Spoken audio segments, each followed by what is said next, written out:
നമ്മുടെയൊക്കെ നേട്ടങ്ങളുടെ അടിസ്ഥാനം എന്താണെന്ന് ചോദിച്ചാൽ, ഒരു കാര്യം നേടിക്കഴിയുമ്പോൾ എല്ലാം നേടിയെന്ന് കരുതി നമ്മൾ അവസാനിപ്പിക്കാറുണ്ട്. എന്നാൽ നേടിയെന്ന് കരുതുന്നതല്ല നേട്ടങ്ങളുടെ അടിസ്ഥാനം. നേടിയത് നിലനിർത്താനും അതിൽ നിന്ന് കൂടുതൽ ഉയരത്തിൽ എത്തുവാനും ശ്രമിക്കുക എന്നുള്ളതാണ് പരമപ്രധാനമായിട്ടുള്ള കാര്യം. നേടിയത് നിലനിർത്തണമെങ്കിൽ കൂടുതൽ പരിശ്രമം ആവശ്യമാണ്. പലപ്പോഴും നേടിക്കഴിയുമ്പോൾ നമ്മൾ അലസരായിത്തീരും. പലപ്പോഴും നേടിയത് ദുരുപയോഗിക്കാൻ തുടങ്ങും.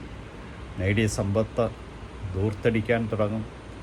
അങ്ങനെ ജീവിതം പലപ്പോഴും നേട്ടങ്ങളിൽ നിന്ന് കീഴ്പോട്ട് പോയി അവസാനം ആ നേട്ടങ്ങളെല്ലാം മറ്റുള്ളവരുടെ മുമ്പിൽ അടിയറ വയ്ക്കേണ്ടി വരും.